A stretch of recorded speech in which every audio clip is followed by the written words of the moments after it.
Parliament voted this week to approve a bill that will ban public bodies from boycotting Israeli goods. Now, the measure, which passed 268 to 70, was pushed forward by Communities Secretary Michael Gove, who says the bill guarantees foreign policy remains a UK government matter.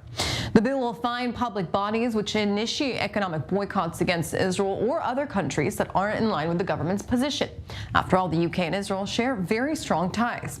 Now, the bill seeks to also combat the boycott, divestment, and sanctions anti-Israel movement, arguing that such initiatives are commonly accompanied by anti-Semitic discourse. And for more on this story, I'm joined by economist Dr. Alex Cohen. Doctor, thank you very much for joining me today. Pleasure. Firstly, walk us a little bit for what was happening until now in the UK. Public bodies were just allowed to boycott Israeli products at random? Yes, and usually communities where you had the majority of people who supported the BDS were for boycotting Israel, they could pass laws preventing their communities or companies in their areas from having business with Israel.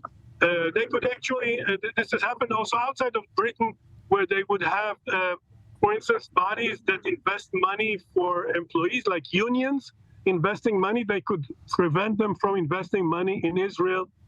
Things of the sort. I think the most famous was the boycott by Ben & Jerry's on selling Ben & Jerry's ice cream in the territory, in the West Bank. And how does the boycotting of Israeli products affect Israel's economy? Well, I think the real impact has not been serious for Israeli economy. I think the main damage was caused, paradoxically, to the Palestinians.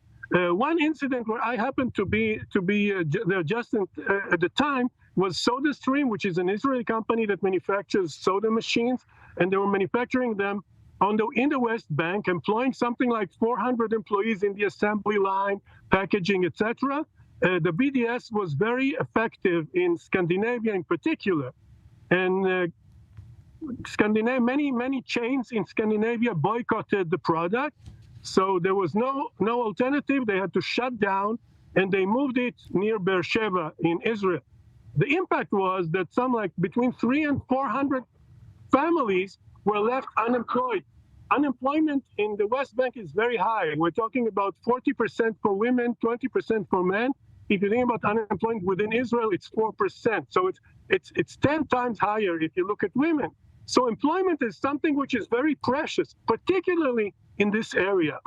So this boycott basically means that companies must close down or not open activities there, and this is devastating for these communities. Absolutely, and especially these companies that are based in the West Bank also employ Palestinians, as you mentioned. So is this bill really going to make a difference, or is it more of a symbolic move against the BDS movement?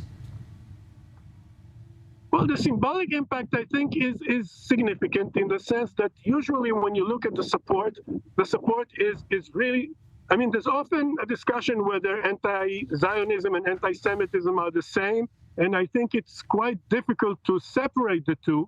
But the idea of a boycott on a whole country is preposterous. I mean, within Israel, many people are very critical about what happens in the West Bank, about how people are treated there. Israel, in fact, had tried to get rid of the West Bank, which was a major failure. But so you have Israeli population is very divided on this topic. So the idea of an umbrella boycott, I think, is a very negative one. And I'm very, very happy that this law was passed. By the way, it's ironic that the Labour Party, which is basically influenced by Karl Marx and looks at employees, is so anti-Semitic. I'm talking about anti-Semitic, not anti-Zionist. And I want to ask you, since we're talking about the boycott of some of these Israeli products, what are Israel's biggest imports, and what are these products that are specifically being boycotted? I mean, what are we seeing in British supermarkets that are being boycotted, that are coming from Israel? Well, historically, Israel, if you think about supermarkets, the products were agriculture. Israeli agriculture is very innovative. If you're thinking about growing products, for instance, we're very good at growing products in the desert, near the Dead Sea. And the advantage is that on one hand, you have a lot of land, The sun is very warm there because so you can have products outside the season. So you get excellent prices because when these products are not available, we can deliver them. And the reason we can do that is because of our agricultural technology of cleaning the soil of salt. The soil is very salty, so we know how to clean it. We know how to use relatively salty water to water these crops, which the rest of the world does not know how to do it. We have dripping technology. So being a country in the desert, we can provide very competitive, very attractive products in very attractive periods of the year.